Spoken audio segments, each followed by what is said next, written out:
بنربي ولادنا، مش بنربي الناس اللي حوالين ولادنا. الام اللي بتربي في بيت عيله وتصحى من النوم كده تفتح عينيها العيال ما غسلوش حتى وشهم وتبعتهم على بيت العيله. شايفه ان الطفل يحتك ويشوف الخطا واقول له ان هو خطا واقول له ايه هو الصح عشان يكون عارف. ازيكم عاملين ايه؟ والنهارده في فيديو جديد في قناه فنون.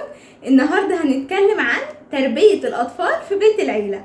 طبعا بعد ما نزلنا فيديو ازاي تسكني في بيت عيله وايه الشروط اللي انت ممكن تسكنيها، هحط لكم لينك الفيديو في اول كومنت.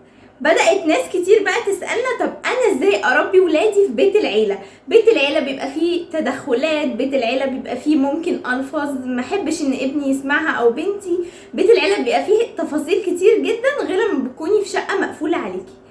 انا طبعا شايفه ان الطفل يتربى في بيت العيله او غير بيت العيله، اهم حاجه تربيه الام والاب، اهم حاجه الكلام اللي احنا بنقوله. مش مهم اي حد بيقول ايه، انا مالي اذا كان فلانه بتشتم او فلان بيغلط.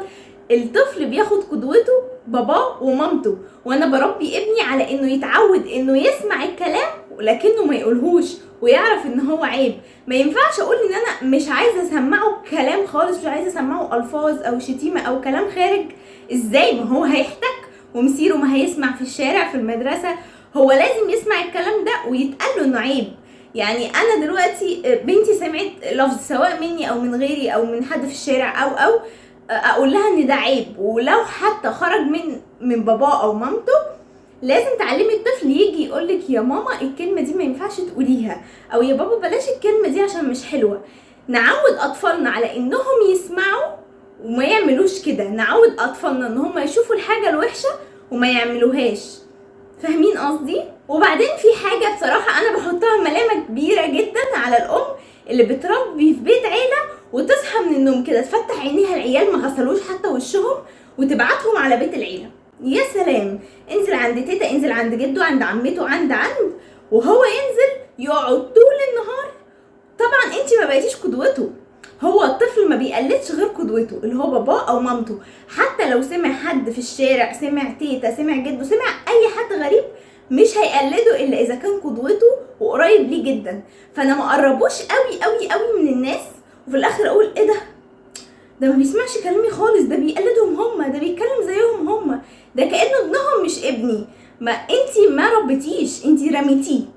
فانا ما ينفعش ان انا اسيب ابني في بيت العيله طول اليوم يسمع جميع كلام الاهل من غير رقابه. يعني انا لو قاعده وحد قال كلمه مش لطيفه انا هبص له، هعمل له ان لا، ان الكلمه دي مش حلوه، ممكن اشاور له واقول له لا، ممكن انده له واقول له في ودنه ان الكلمه دي عيب وما ينفعش ان احنا نقولها، بس هم عشان كبار ما ينفعش ان احنا نتدخل ولا ينفع نقول لهم حاجه. لكن احنا مع بعضينا لو انا قلت حاجه انا او بابا تيجي تقول لنا، وانت كمان لو قلت حاجه احنا هنيجي نقول لك. من وجهه نظري ما ينفعش ان انا امنع ابني على انه يشوف اي حاجه غلط. عارفين الفيديوهات اللي بتبقى وحشه وبتحرض على العنف في الفيديوهات بتاعه اليوتيوب والحاجات اللي شبه كده؟ انا ممكن اوري لبنتي لقطه عشان اقول لها ان ده عيب وان ده ما ينفعش، وعشان اوريها مثلا ان هما بيجيبوا نعمه ربنا او الاكل والشرب وبيدوسوا عليه وبيرموه، واقول لها ان ده غلط. لكن ان انا اسيبها تتفرج كده بدون وعي او امنعها خالص انها تشوف، لا، انا لازم اكون انا الرقيب. يعني انا اراقب التصرفات بتاعت الناس اللي حوالين ابني وابني نفسه، ولكن ما منعوش عن كل حاجه، لازم يشوف ويعرف الصح من الغلط. مش هوريه صح بس، ما هو اما يجي بعد كده هيشوف الغلط هيتفاجئ، هتبقى حاجه بالنسبه له جديده. وعموما يا جماعه التربيه دي مدارس كتير جدا، انا دي وجهه نظري وانا خريجه تربيه، لكن طبعا كل واحد حسب وجهه نظره. انا شايفه ان الطفل يحتك ويشوف الخطا واقول له ان هو خطا واقول له ايه هو الصح عشان يكون عارف. يعني لو شاف حد مثلا في بيت عيله او في اي مكان بيحاول يسمع مثلا حد بيتكلم في التليفون، بيحاول يسمع حد من ورا الباب، ما قلتش انا مش عايزه ابني يشوف حاجه زي كده، لا، ابني يشوف حاجه زي كده واقول له ان ده غلط واقول له ان ده حرام واقول له عواقب الحاجات دي والثواب والعقاب والكلام ده كله، بالنسبه لي افضل بكتير. لكن اصحى من النوم ارميهم واجي اخدهم اخر النهار، لا لا لا، كده تهريج. وتقولي ما بيتربوش، ولا اللي بتسيب ولادها عند الجيران وفي الشارع وي وي وي ومفيش اي رقابه، هم بيسمعوا ايه، بيتقال لهم ايه. انا ما بتكلمش عن مره يا جماعه، طبعا لو حد عنده ظرف او في اي حاجه بتسيبي ابنك في مكان، بتوديه حضانه، بتوديه عند اهلك او اهله، لكن انا بتكلم على اللي هو كل يوم كل يوم كل يوم، وفي الاخر ارجع اقول انه سلوكه مختلف. وطبعا الطفل هيجي مش عاجباه عيشتي، ما انا عيشتي كلها اوامر واعمل وما تعملش.